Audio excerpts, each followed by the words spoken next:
Hi friends, Cassie here and welcome back for another Miss Ink Stamps video. I'm so excited to be sharing this image from the new release. This is called Snowman. It's adorable and it also has this sentiment, warm winter wishes.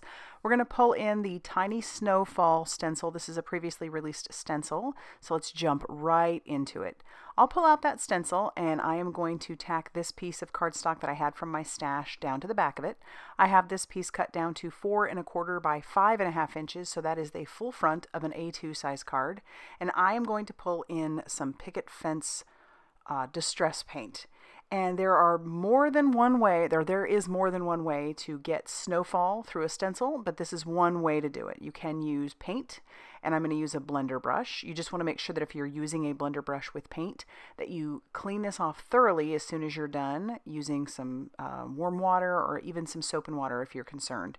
But you definitely want to make sure that you are cleaning that brush off. You can also just use maybe some white pigment ink. There's just several different ways to do it. Pastes, you name it.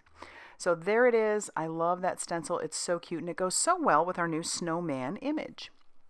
Now I'm going to color him and her. So I'm going to put my colors up on the screen as best I can. We're going to start with some C3. Now typically I like to color lightest to darkest, but this time I brought in my dark color first. For whatever reason, sometimes with my grays, I'll do that. So I brought in my C3, just adding some shading and shadowing where I think it might look good, and then I'll bring in that C1 to blend that out just a little bit. It'll just soften those edges a tiny bit. And you'll notice I don't go right to the edge. This is a snowman, obviously rounded images, and so I want to make sure that we keep that rounded illusion, even though this is flat paper. For his hat, we've brought in some C6, and I'm just going to color all that. I'm going to leave a little bit of a white mark kind of there on that left or right hand side, kind of give the illusion that there's a little bit of light hitting it. And then I'll bring in some C7, which is just a little darker than that C6, and I'll blend that a tiny bit more. And then I'm going to go ahead and color our birds. Our birds are going to be black birds. And you might be thinking as I got started, wow, that bird just got lost on his hat. But we'll bring in a darker color. So we've got our C8, and we're going to bring in some C10. And that will kind of just add a little bit of definition to the bird at the bottom. And so he will stand out from that hat a little bit more. And then, of course, we're going to do the little coal eyes the same with some C8 and some C10.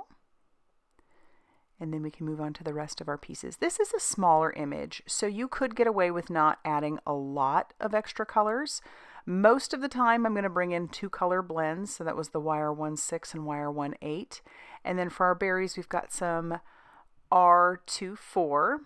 And I'm going to make sure and put some berries all over the ground for our little birds to eat. It's just a darling little image. And then, of course, we'll color her rose that same color and bring in a little bit darker color. Originally, some R46. I just thought I would bring that in just for the rose. And I thought since we were there, I would be very careful and put some delicate dots on those berries. For our tree, we have G07, and it's a smaller tree. But I do love how this image could very well go for Christmas or just winter in general, because I think it's fun to have a tree out for different times of the year. I don't know if you know anybody who does that, but I have some friends that do some fall ones.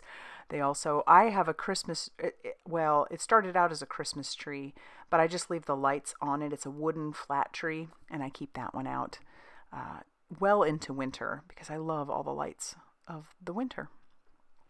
We've got some Y26 for our gold color. We're going to put that on his scarf as well. And then once we get that color on, we're going to come in with some Y28. It's just a little bit darker. I wanted this to look more winter than Christmas, but you could go either way. Some E39 for their little stick arms and the bottom of our tree. You could come in with another dark shade, but I'm going to leave it at that. And then for her scarf, we've got some BG57. That's our base color. And then we'll come in with a BG07, which you'd think would be dark or would be lighter than BG57, but it's just how that falls. It's interesting. This is why it's so important to swatch out your products so that you know what they actually look like. Because even the cap looks like it'd be lighter than the BG57.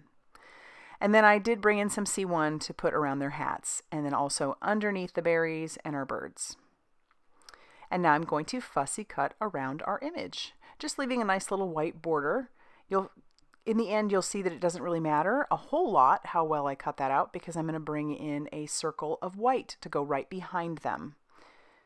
And so I'm kind of just figuring out how I want that to go on there. I'll grab in some liquid glue. You could use foam tape if you wanted, but I'm going to keep this a fairly flat mailer. So I'll just glue that right down.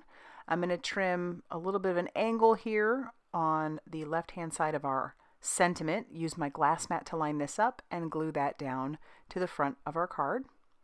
I'll trim off that excess. And then I figure since this one is so much bigger on this side for the circle, I'll bring in my guillotine trimmer. That way I can get a nice, clean, straight cut. Don't always trust myself to just use scissors. And then here you could bring in foam tape, but I'm just going to go ahead and glue this down.